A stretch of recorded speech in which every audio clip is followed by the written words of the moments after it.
Hello everyone. നമ്മൾ ഇന്ന് നോക്കാൻ പോകുന്നത് സെമസ്റ്റർ 4-ലെ ഫാർമസ്യൂട്ടിക്കൽ ഓർഗാനിക് കെമിസ്ട്രി 3 ആണ്. അതിൽ നമ്മൾ basic concept of stereo chemistry എന്ന ഫസ്റ്റ് ചാപ്റ്റർ ആണ്. ഓക്കെ, നമ്മൾ സ്റ്റാർട്ട് ചെയ്യുന്നത് ഐസോമെറിസത്തിൽ നിന്നാണ്. നമുക്ക് എല്ലാവർക്കും അറിയാവുന്ന ഐസോമെറിസം എന്ന് പറയുന്നൊരു ഫിനോമിനൻ ആണ്. 2 ഓർ മോർ കോമ്പൗണ്ട്സിന് സെയിം മോളിക്കുലർ ഫോമിലായിരിക്കും, പക്ഷെ അവർക്ക് ഡിഫറെൻ്റ് ആയിട്ടുള്ള സ്ട്രക്ചർ അല്ലെങ്കിൽ സ്പേഷ്യൽ അറേഞ്ച്മെൻറ്റോ സ്പേഷ്യൽ ഓറിയൻറ്റേഷനോ ഉണ്ടായിരിക്കും ആറ്റംസിന്. അങ്ങനെയുള്ളൊരു ഫിനോമിനയാണ് നമ്മൾ ഐസോമെറിസം എന്ന് പറയുന്നത്. അങ്ങനെയുള്ള കോമ്പൗണ്ട്സിന് നമ്മൾ ഐസോമേഴ്സ് എന്നാണ് പറയുന്നത്, അല്ലേ? അപ്പോൾ രണ്ടോ അതിലധികം കോമ്പൗണ്ട്സിന് സെയിം മോളിക്കുലർ ഫോമിൽ ഉണ്ടാവും. ഓക്കെ, സെയിം മോളിക്കുലർ ഫോമിൽ ഉണ്ടാവും, പക്ഷെ ഡിഫറെൻ്റ് ആയിട്ടുള്ള സ്ട്രക്ചർ അല്ലെങ്കിൽ സ്പേഷ്യൽ അറേഞ്ച്മെൻറ്റ് ഉണ്ടാവുന്നതിനെയാണ് നമ്മൾ ഐസോമെറിസം എന്ന് പറയുന്നത്. അപ്പോൾ ഡിഫറെൻറ്റ് സ്ട്രക്ചറിലാണെങ്കിൽ നമ്മൾ അതിനെ സ്ട്രക്ചറൽ ഐസോമെറിസം എന്ന് വിളിക്കും. ഇനി അറേഞ്ച്മെൻറ്റ്, അത് ആറ്റംസ് നമ്മൾ സ്പേസിൽ അറേഞ്ച് ചെയ്യുമ്പോൾ ഉണ്ടാകുന്ന വ്യത്യാസമാണെന്നുണ്ടെങ്കിൽ നമ്മൾ അതിനെ സ്റ്റീരിയോ ഐസോമെറിസം എന്ന് വിളിക്കും. സ്ട്രക്ചറൽ ഐസോമെറിസത്തിന് നമ്മൾ കോൺസ്റ്റിറ്റ്യൂഷണൽ ഐസോമെറിസം എന്ന് പറയാറുണ്ട്. എന്താണ് സ്ട്രക്ചറൽ ഐസോമെറിസം? നമ്മൾ കോൺസ്റ്റിറ്റ്യൂഷണൽ ഐസോമെറിസം എന്നും പറയാറുണ്ട്. അത് തന്നെ വീണ്ടും chain isomerism, position isomerism, functional isomerism, metamerism, tautomerism, ring chain isomerism അങ്ങനെ ഡിവൈഡ് ചെയ്തിട്ടുണ്ട്.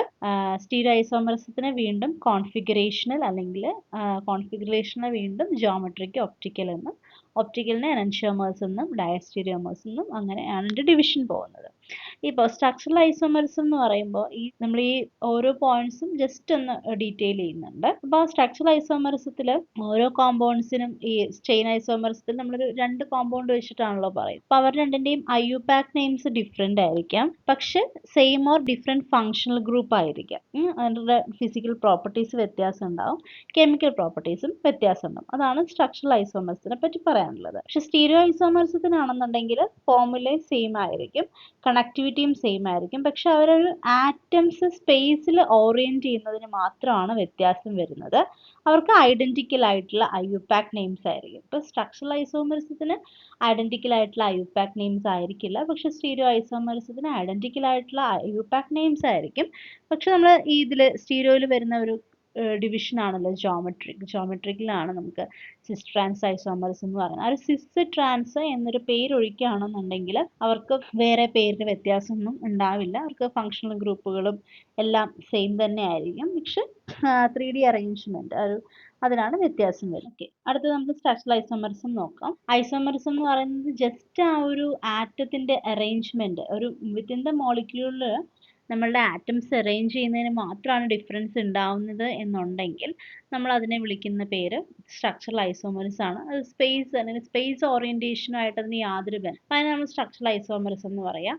അപ്പോൾ ഈ സ്ട്രക്ചറൽ ഐസോമെറിസം തന്നെ ആദ്യം ചെയിൻ ഐസോമെറിസം, നമുക്ക് ആ ഒരു പേരിൽ നിന്ന് തന്നെ അറിയാം അല്ലേ? ചെയിൻ അല്ലെങ്കിൽ ന്യൂക്ലിയർ ഐസോമെറിസം എന്ന് പറയുന്നത് ആ ഒരു കാർബൺ ചെയിനിന്റെ സ്ട്രക്ചറിൽ ഉണ്ടാവുന്ന ഡിഫറൻസ് കൊണ്ട് മാത്രം. അപ്പോൾ അതിനെയാണ് നമ്മൾ ചെയിൻ ഐസോമെറിസം എന്ന് പറയുന്നത്.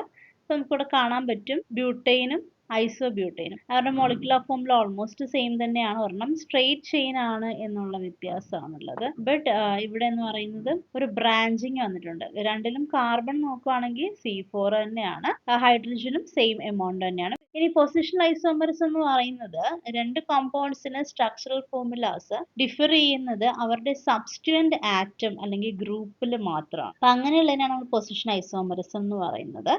ഓരോന്നും നമുക്ക് പൊസിഷൻ ഐസോമേഴ്സ് എന്ന് പറയും. ഇവിടെ നോക്കുകയാണെന്നുണ്ടെങ്കിൽ ഈ OH മാത്രമാണ് വ്യത്യാസം വന്നിരിക്കുന്നത്. കണ്ടോ, OH ഇവിടെ വന്നിട്ട് നമ്മളൊരു നമ്പർ കൊടുക്കുകയാണെങ്കിൽ അല്ലെ 3, അപ്പൊ അങ്ങനെയാണെങ്കിൽ ഇത് തേർഡ് കാർബൺ ആണ് വരുന്നതെന്നുണ്ടെങ്കിൽ ഇത് സെക്കൻഡ് കാർബണിലായിരിക്കും വരുന്നത് അല്ലെ. അപ്പൊ ആ ഒരു ഡിഫറൻസ് മാത്രമേ ഉള്ളൂ വരുന്നത്. ആ ഒരു ജസ്റ്റ് ആ ഒരു നമ്പറിൽ ഉണ്ടാവുന്ന ആ ഒരു വ്യത്യാസം മാത്രമാണ് വരുന്നത്. ആ ഒരു സെക്കൻഡ് കാർബണിലാണോ ഫസ്റ്റ് കാർബണിലാണോ എന്നുള്ളത് അനുസരിച്ചിട്ടാണ് വരുന്നത്. പിന്നെ ഫങ്ഷണൽ ഐസോമെറിസം എന്ന് പറയുമ്പം രണ്ട് കോമ്പൗണ്ട്സിന് മോളിക്കുലർ ഫോമിൽ സെയിം ആണ്, പക്ഷെ ഡിഫറെന്റ് ഫങ്ഷണൽ ഗ്രൂപ്പ്സ് ആണ് പൊസസ് ചെയ്യുന്നതെന്നുണ്ടെങ്കിൽ നമ്മൾ ഫങ്ഷണൽ ഐസോമേഴ്സ് എന്ന് പറയും. ഫിനോമിന നമ്മൾ ഫങ്ഷണൽ ഐസോമെറിസം എന്ന് പറയും. ആ ഒരു ഓരോ കോമ്പൗണ്ട്സ് നമ്മൾ ഫങ്ഷണൽ ഐസോമേഴ്സ് എന്ന് പറയാം. അപ്പോൾ ഇവിടെ നമ്മൾ നോക്കുകയാണെന്നുണ്ടെങ്കിൽ same amount of carbon atom തന്നെയാണ് വരുന്നത്, പക്ഷെ ഇവിടെ വ്യത്യാസം വന്നേക്കുന്നത് ഇവിടെ ഈഥർ എന്ന് പറയുന്ന ഒരു ഫങ്ഷണൽ ഗ്രൂപ്പാണ്, ഇവിടെ ആൽക്കഹോൾ ആയിട്ടുള്ള ഫങ്ഷണൽ ഗ്രൂപ്പാണ്. അപ്പൊ ആ ഒരു ഫങ്ഷനിൽ മാത്രം വ്യത്യാസം വന്നതുകൊണ്ടാണ് നമ്മൾ അതിനെ ഫങ്ഷണൽ ഐസോമെറിസം പറയും. ഇനി മെറ്റാമെറിസം എന്ന് പറഞ്ഞു കഴിഞ്ഞാൽ ഇതൊരു unequal distribution of carbon atom on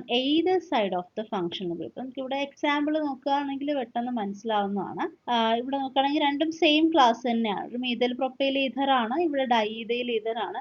വ്യത്യാസം ഇവിടെ ഒരു ഒരു കാർബണും ഇവിടെ 3 കാർബണും ആണ് ഒരു ഈഥർ ലിങ്കേജ് വെച്ച് സെപ്പറേറ്റ് ചെയ്തിരിക്കുന്നതെന്നുണ്ടെങ്കിൽ ഇവിടെ 2 കാർബണും ആണ് ഈഥർ ലിങ്കേജ് വെച്ച് സെപ്പറേറ്റ് ചെയ്തേക്കുന്നത്. മീഥൈൽ പ്രൊപ്പൈൽ ഈഥറും ഡൈഇഥൈൽ ഈഥറും. Number of carbon atom attached to the ethereal group എന്ന് പറയുന്നത് മീഥൈൽ പ്രൊപ്പൈൽ ഈഥറിൽ 1ഉം 3ഉം ആണ്, അവിടെ 2ഉം 2. അപ്പൊ ആ ഒരു പ്രോസസ്സിനെയാണ് നമ്മൾ മെറ്റാമറിസം എന്ന് പറയുന്നത്. മെറ്റാമറിസം എന്ന് പറയുന്നത് ഈഥേഴ്സ്, കീറ്റോൺസ്, അമൈൻസ് ഇവരൊക്കെയാണ് ഈ ഒരു പ്രോസസ്സ് കാണിച്ചു വരുന്നത്. അതായത് ഒരു സെൻട്രൽ ഫങ്ഷണൽ ഗ്രൂപ്പിൽ 2 ചെയിൻസ് വെച്ചിട്ട് അപ്പുറം ഇപ്പുറം ഫ്ലാങ്ക് ചെയ്തേക്കുന്ന അങ്ങനത്തെ കോമ്പൗണ്ട്സ് ആണ്. ഇനി അടുത്തത് ടോട്ടോമെറിസം ആണ്. ടോട്ടോമെറിസം എന്ന് പറയുന്നത് ഒരു ടൈപ്പ് ഓഫ് ഐസോമെറിസം ആണ്. ഒരു സിംഗിൾ കെമിക്കൽ കോമ്പൗണ്ട് 2 അല്ലെങ്കിൽ അതിലധികമോ ഇന്റർ കൺവേർട്ടബിൾ സ്ട്രക്ചേഴ്സ് ആയിട്ട് മാറും. ഒരു കോമ്പൗണ്ട് തന്നെ 2 സ്ട്രക്ചേഴ്സ് ആയിട്ട് കൺവേർട്ട് ചെയ്യുക, അതിനെയാണ് നമ്മൾ ടോട്ടോമേഴ്സ് എന്ന് പറയുന്നത്. ഈ ടോട്ടോമേഴ്സ് അവരുടെ പൊസിഷൻ ഓഫ് പ്രോട്ടോണും അതുപോലെ തന്നെ ഡബിൾ ബോണ്ടിന്റെ അറേഞ്ച്മെന്റും അതിലാണ് അവർ ഡിഫർ ചെയ്യുന്നത്. നമ്മൾ കീറ്റോ ഇനോ ടോട്ടോമേഴ്സ് എന്നാ പറയാ. ഒരു കീറ്റോ ഫോമും ഉണ്ടാവും, അതൊരു ഈനോ ഫോമായിട്ട് കൺവേർട്ട് ചെയ്യും, നമുക്ക് കണ്ടെത്താൻ സാധിക്കും. ഇതൊരു കീറ്റോ ഫോം ആണ് അല്ലെ, ഡബിൾ ബോണ്ട് കീറ്റോ ഫോം ആണ്. അതൊരു ആൽക്കഹോൾ വിത്ത് കാർബൺ കാർബൺ ഡബിൾ, അതിനെയാണ് നമ്മൾ ഈനോൾ അല്ലെ എന്ന് പറഞ്ഞാൽ ആൽക്കഹോൾ ഉണ്ട് പ്ലസ് ഒരു ഡബിൾ ബോണ്ട് ഉണ്ട്, ഒരു OH ഒരു ഡബിൾ ബോണ്ടും കൂടി വരുന്നതിനെയാണ് നമ്മൾ ഈനോൾ എന്ന് പറയുന്നത്. അടുത്തത് റിംഗ് ചെയിൻ ഐസോമറിസം എന്ന് പറയുമ്പോൾ റിംഗ് ചെയിൻ ഐസോമറിസം എന്ന് പറയുന്നത് ടൈപ്പ് ഓഫ് സ്ട്രക്ചറൽ ഐസോമറിസം ആണ്. കോമ്പൗണ്ട്സിന് സെയിം മോളിക്കുലർ ഫോമിലെയാണ്, പക്ഷെ ഒരു ഓപ്പൺ ചെയിനും സൈക്ലിക് റിംഗ് സ്ട്രക്ചേഴ്സ് ആയിട്ടാണ്. നമുക്ക് കോമൺ എക്സാമ്പിൾ ആയിട്ട് നമുക്ക് പ്രൊപ്പീൻ കാണാൻ പറ്റും. പ്രൊപ്പീൻ ആണെങ്കിലും എത്രയുണ്ട്, C3 ആണ് വരുന്നത്. സൈക്ലോപ്രൊപ്പീൻ ആണെങ്കിലും C3 ആണ് വരുന്നത്. പക്ഷെ അവരുടെ ആ ഒരു അറേഞ്ച്മെന്റ് അല്ലെങ്കിൽ ഒരെണ്ണം ഓപ്പൺ ചെയിൻ ഒരെണ്ണം സൈക്ലിക് ആയിട്ട് ആ ഒരു അറേഞ്ച്മെന്റിനെയാണ് നമ്മൾ റിംഗ് ചെയിൻ ഐസോമറിസത്തിൽ വരുന്നത്. നമ്മൾ മെയിൻ പാർട്ടിലോട്ട് പോവാണ്, സ്റ്റീരിയോ കെമിസ്ട്രി. സ്റ്റീരിയോ കെമിസ്ട്രി എന്ന് പറയുമ്പോൾ സെയിം മോളിക്കുലർ ഫോമിൽ തന്നെയാണ് കോമ്പൗണ്ട്സിന് വരുന്നത്, പക്ഷെ ഓറിയന്റേഷൻ ഓഫ് ആറ്റംസ് അതിന് ഡിഫറൻസ്. അതർവൈസ് നമുക്ക് പറയാൻ പറ്റുന്ന ഒരു IUPAC നെയിംസ് ഓൾമോസ്റ്റ് സിമിലർ ആയിട്ടുള്ള കോമ്പൗണ്ട്സ് ആണ്. ബട്ട് ആ ഓറിയന്റേഷൻ പറയാലോ, സ്പേസിലെ ആറ്റത്തിന്റെ ആ ഒരു അറേഞ്ച്മെന്റിന് മാത്രം വ്യത്യാസം എന്ന് പറയുമ്പോൾ IUPAC നെയിംസിന് അതിന് വ്യത്യാസം വരേണ്ട ആവശ്യമില്ലല്ലോ. ബട്ട് സ്ട്രക്ചറൽ ഐസോമറിസത്തിൽ തീർച്ചയായിട്ടും IUPAC നെയിംസിന് ഡിഫറൻസ് ഉണ്ടാവും. ഓക്കെ, നമുക്ക് സ്റ്റീരിയോ ഐസോമേഴ്സ് എന്താന്ന് നോക്കി. ഇപ്പൊ സ്റ്റീരിയോ ഐസോമേഴ്സ് തന്നെ കോൺഫിഗറേഷനിലും ഉണ്ട്, കൺഫർമേഷനിലും ഉണ്ട്. ദെൻ കോൺഫിഗറേഷനിൽ വീണ്ടും ജോമെട്രിക്കും ഒപ്റ്റിക്കലും ഡിവൈഡ് ചെയ്തിട്ടുണ്ട്. ജോമെട്രിക്കൽ നമ്മുടെ സിസ് ട്രാൻസ് ഐസോമറിസം ആണ് വരുന്നത്. ഒപ്റ്റിക്കൽ എന്ന് പറയുമ്പോൾ ഡയാസ്റ്റീരിയോമേഴ്സും എനൻഷ്യോമേഴ്സും, അങ്ങനെ 2 കാറ്റഗറി. നമ്മൾ ഓരോന്നും ഡീറ്റെയിൽഡ് ആയിട്ട് പഠിക്കുന്നുണ്ട്. അപ്പൊ നമ്മളിപ്പോൾ ഇവിടെ ജസ്റ്റ് പറഞ്ഞു പോയത് അതുകൊണ്ടാണ്. ഇനി കോൺഫിഗറേഷണൽ ഐസോമറിസം, നമ്മളിപ്പോൾ കോൺഫിഗറേഷണൽ ഐസോമറിസം ഓൾറെഡി ഇവിടെ പറഞ്ഞു കഴിഞ്ഞു, ഡിവിഷൻസിൽ പറഞ്ഞിട്ടുണ്ടായിരുന്നു അല്ലെ. കോൺഫിഗറേഷനിലും ഉണ്ട്, കൺഫർമേഷനിലും ഉണ്ട്. അപ്പോൾ കോൺഫിഗറേഷനിൽ പറയുമ്പോൾ isomers that differ by the arrangement of atoms in space but cannot be interconverted without breaking and reforming covalent bond. നമുക്ക് ബോണ്ട് ബ്രേക്ക് ചെയ്യാതെയോ അല്ലെങ്കിൽ കോവാലന്റ് ബോണ്ട് റീഫോം ചെയ്യാതെയോ നമുക്ക് ഇവർ തമ്മിൽ ഇന്റർ കൺവേർട്ട് ചെയ്യാൻ പറ്റത്തില്ല. അപ്പൊ അതിനെയാണ് നമ്മൾ കോൺഫിഗറേഷണൽ ഐസോമറിസം എന്ന് പറയുന്നത്. ഇന്റർ കൺവേർഷൻ ചെയ്യുന്ന സമയത്ത് നമുക്ക് ബോണ്ട് ബ്രേക്കിംഗ് ആവശ്യമായിട്ട് വരും ലാബ് കണ്ടീഷൻസിൽ. അപ്പൊ എക്സാമ്പിൾ ജോമെട്രിക്കൽ ഐസോമറിസം ഉണ്ട്, ഒപ്റ്റിക്കൽ ഐസോമറിസം ഉണ്ട്. ജോമെട്രിക്ക് നമുക്കറിയാം സിസ് ട്രാൻസ് ഐസോമറിസം, ജസ്റ്റ് ആ ഒരു ഒരു മോളിക്യൂൾ അല്ലെങ്കിൽ ഒരു ആറ്റം സിസ് ആയിട്ട് സെയിം സൈഡിലിരിക്കുന്നതിന് നമ്മൾ സിസ് ഐസോമറിസം എന്നും ഓപ്പോസിറ്റ് സൈഡിലുള്ളതിന് നമ്മൾ ട്രാൻസ് എന്ന് പറയും. ഒപ്റ്റിക്കൽ ഐസോമേഴ്സ് തന്നെ നമുക്ക് ഇനൻഷ്യോമേഴ്സ് ആണ് വരുന്നത്. അതായത് L and D lactic acid, ഒരെണ്ണം ലിവോ റൊട്ടേറ്ററി ആയിരിക്കും, ഒരെണ്ണം ഡെക്സ്ട്രോ റൊട്ടേറ്ററി ആയിരിക്കും. നമുക്ക് ഹൈ എനർജി വേണ്ടി വരും ബോണ്ട് ബ്രേക്കിംഗ് ആയി. ദെൻ കൺഫർമേഷണൽ ഐസോമറിസം എന്ന് പറയുമ്പോൾ ജസ്റ്റ് ആ ഒരു സിംഗിൾ ബോണ്ടിനെ നമ്മളൊന്ന് റൊട്ടേറ്റ് ചെയ്യുന്നത് കൊണ്ടുണ്ടാവുന്ന ഐസോമേഴ്സ് ആണ് കൺഫർമേഷണൽ ഐസോമറിസം എന്ന് പറയുന്നത്. നമുക്കറിയാം സിംഗിൾ ബോണ്ടിനെ ജസ്റ്റ് ഒന്ന് റൊട്ടേറ്റ് ചെയ്താൽ മതി, നമുക്ക് ബോണ്ട് ഒന്നും ബ്രേക്ക് ചെയ്യേണ്ട, റൂം ടെമ്പറേച്ചറിൽ തന്നെ നമുക്ക് ഈസി ആയിട്ട് അവരെ ഇന്റർ കൺവേർട്ട് ചെയ്യാൻ പറ്റും. നമുക്ക് staggered eclipsed forms of ethane ഒക്കെ അറിയാം. സ്റ്റാഗേർഡ് എന്ന് പറയുമ്പോഴത്തേക്കും നമ്മളുടെ ആ മോളിക്യൂൾസ് തമ്മിൽ അകന്നിരിക്കും. എക്ലിപ്സ്ഡ് എന്ന് പറയുമ്പോൾ ആ ഒരു മോളിക്യൂളിലെ ആറ്റംസ് അടുത്തിരിക്കും. സ്റ്റാഗേർഡിന്റെ വേർഡ് മീനിങ് തന്നെ ചെതറിക്കിടക്കുക എന്നൊക്കെയാണ്. അപ്പം ആ ഒരു അകന്നിരിക്കുക അങ്ങനെ ഓർത്തിരിക്കാൻ പറ്റും. ബെറ്റർ ആയിട്ടുള്ള ഒരു സ്റ്റെബിലിറ്റി ഉള്ള ഒരു ഫോമും കൂടിയാണ് സ്റ്റാഗേർഡ് ഫോം എന്ന് പറയുന്നത്. എനർജി പാരേജിൽ വളരെ ലോ ആണ്, റൊട്ടേഷൻ ഫ്രീലി ഒക്കർ ചെയ്യും, ലിറ്റിൽ എനർജി ഔട്ട്പുട്ടോടു. നമുക്ക് അതിനെ ഒപ്റ്റിക്കൽ ആക്ടിവിറ്റി എന്ന് പറയുന്ന ഒരു ടേം നോക്കാം. ഒപ്റ്റിക്കൽ ആക്ടിവിറ്റി എന്ന് പറഞ്ഞാൽ ഒരു മോളിക്യൂളിന്റെ എബിലിറ്റി ഒരു പ്ലെയിൻ പോളറൈസ്ഡ് ലൈറ്റിനെ ഒപ്റ്റിക്കൽ ആക്ടിവിറ്റി എന്ന് പറഞ്ഞിട്ട് നമ്മൾ ഓൾറെഡി അടുത്തൊരു ടേം ആയിട്ടാണ് പറയുന്നത്. നമ്മൾ ഓൾറെഡി ക്ലാസിഫിക്കേഷൻ ഡിസ്കസ് ചെയ്ത സമയത്ത് പറഞ്ഞിട്ടുണ്ടായിരുന്നു. നമ്മളുടെ രണ്ടാമത്തെ തന്നെ കോൺഷണലില് വരുന്ന ഒരു ഭാഗമാണ്. കോൺഷൻ രണ്ടായിട്ട് ഡിവൈഡ് ചെയ്യുന്നത് ജോമെന്നും. അപ്പോൾ ഒപ്റ്റിക്കൽ അവിടെയാണ് ഒപ്റ്റിക്കൽ നമ്മുടെ ഡയസ്റ്റിക് ഡിവൈഡ് ചെയ്യുന്നുണ്ട്. അപ്പൊ ആ ഒരു ഭാഗം പഠിക്കുമ്പോൾ ഒപ്റ്റിക്കൽ ആക്ടിവിറ്റി എന്താണെന്ന് നമുക്ക് ബാക്കിയുള്ള കാര്യങ്ങൾ ചെയ്യാം. അപ്പൊ നമ്മൾ സിലബസ് നോക്കുകയാണെങ്കിൽ സ്റ്റീരിയോ ഐസോ ഹെഡിങ്ങും അതിനുശേഷം ഒപ്റ്റിക്കൽ ആണ് പോകുന്നത്. അപ്പൊ സ്റ്റീരിയോ ഐസോമറിസത്തിന്റെ ചെറിയൊരു ഭാഗം അപ്പൊ അതിൽ നമ്മൾ സ്റ്റീരിയോ ഐസോമറിസം ജസ്റ്റ് ഒന്ന് പറഞ്ഞു കഴിഞ്ഞു. പിന്നെ ഒപ്റ്റിക്കൽ ഐസോമറിസത്തിലാണ് ഈ ഒപ്റ്റിക്കൽ ആക്ടിവിറ്റി ആണ് നമുക്ക് ആദ്യമേ പറയാൻ. ഒപ്റ്റിക്കൽ ആക്ടിവിറ്റി എന്ന് പറഞ്ഞാൽ ഒരു മോളിക്യൂളിനെ പ്ലെയിൻ പോളറൈസ്ഡ് ലൈറ്റിനെ റൊട്ടേറ്റ് ചെയ്യാനായിട്ടുള്ള എബിലിറ്റി. അപ്പൊ പ്ലെയിൻ പോളറൈസ്ഡ് ലൈറ്റ് നമുക്ക് എങ്ങനെയാണ് കിട്ടിയത്? ഒരു നിക്കോൾ പ്രിസത്തിലൂടെ നമ്മൾ ലൈറ്റ് പാസ് അല്ലെങ്കിൽ ഒരു പോളറൈസിങ് മീഡിയത്തിലൂടെ നമ്മൾ ലൈറ്റ് പാസ് ചെയ്യുക. അപ്പൊ നമുക്ക് എന്ത് എല്ലാ വൈബ്രേഷൻ സെയിം പ്ലെയിൻ വേവ് കിട്ടും, അല്ലെങ്കിൽ ഒരു ലൈറ്റ് വേവ് കിട്ടും. അതിനെയാണ് നമ്മൾ എന്തെന്ന് പറയുന്നത്?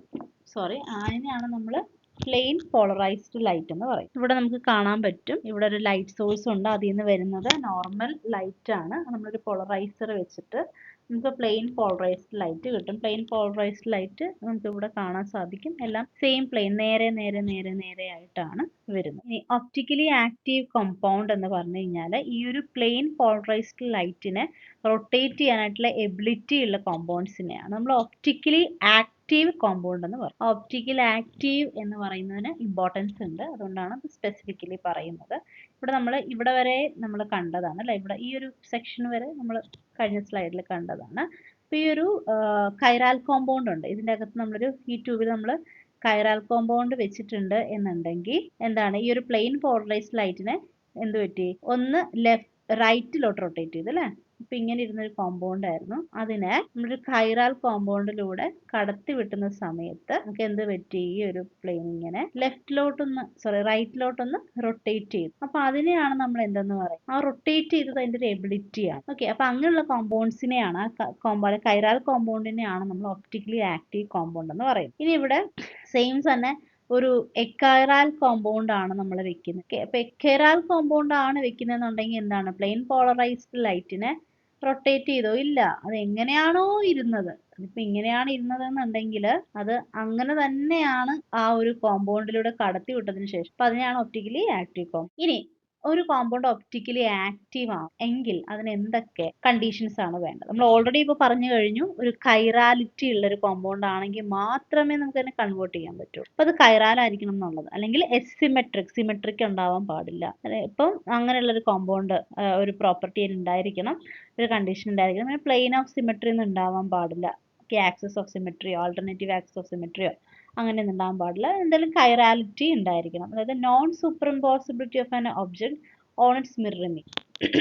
ഒരു മോളിക്യൂളിന് അതിന്റെ ഒരു മിറർ ഇമേജിന് സൂപ്പർ ഇമ്പോസിബിൾ ആവാൻ പാടില്ല. അപ്പൊ അങ്ങനെ 3 കണ്ടീഷൻ സാറ്റിസ്ഫൈ ചെയ്താൽ മാത്രമേ ആ കോമ്പൗണ്ട് ഒപ്റ്റിക്കലി ആക്റ്റീവ് ആവുള്ളൂ. നമ്മളിപ്പോ ഈ ഒരു മിറർ ഇമേജ് എടുക്കുകയാണ്, ഈ ഒരു കോമ്പൗണ്ട് തന്നെയാണ് ഈ ഒരു കോമ്പൗണ്ട് അല്ലെ. പക്ഷെ നമ്മൾ ഇത് എടുത്ത് ഇങ്ങോട്ട് വെക്കുകയാണെങ്കിൽ എന്ത് പറ്റും? സൂപ്പർ ഇമ്പോസിബിൾ ആണോ? അല്ല, നോൺ സൂപ്പർ ഇമ്പോസിബിൾ ആണ്. ഇതെടുത്ത് ഇങ്ങനെ വെക്കാന്ന് പറയുന്നത് ഇത് വെച്ച് കഴിയുമ്പോൾ ഈ പച്ച ഇങ്ങോട്ട് നിൽക്കും. അങ്ങനെയാണെങ്കിൽ ഇതിന്റെ പച്ച ഇങ്ങോട്ട് കാണത്തക്ക രീതിയിൽ നിൽക്കും. അപ്പൊ അങ്ങനെയാണെങ്കിലാണല്ലോ നമുക്ക് നോൺ സൂപ്പർ ഇമ്പോസിബിൾ എന്ന് പറയാം. അല്ല, എല്ലാം അതാത് രീതിയിൽ തന്നെ ഈ ഒരു സാധനം എടുത്തിട്ട് നമ്മൾ ഇതുപോലെ തന്നെ പച്ചയുടെ കവർ ചെയ്ത് ചുമലായിട്ട് കവർ ചെയ്ത് അങ്ങനെ നിൽക്കുവാണെങ്കിൽ നമുക്കതിനെ സൂപ്പർ ഇമ്പോസിബിൾ എന്ന് പറയാൻ സാധിക്കില്ലല്ലോ. അപ്പോൾ സൂപ്പർ ഇമ്പോസിബിൾ എന്ന് പറയാനേ സാധിക്കുള്ളൂ, നോൺ സൂപ്പർ ഇമ്പോസിബിൾ എന്ന് പറയാൻ സാധിക്കില്ല. അപ്പോൾ അങ്ങനെ ഉള്ള കോമ്പൗണ്ട്സിന് ആയിരിക്കണം, നോൺ സൂപ്പർ ഇമ്പോസിബിൾ ആയിരിക്കണം, എങ്കിൽ മാത്രമേ നമുക്കത് ഒപ്റ്റിക്കലി ആക്റ്റീവ് ആകൂ.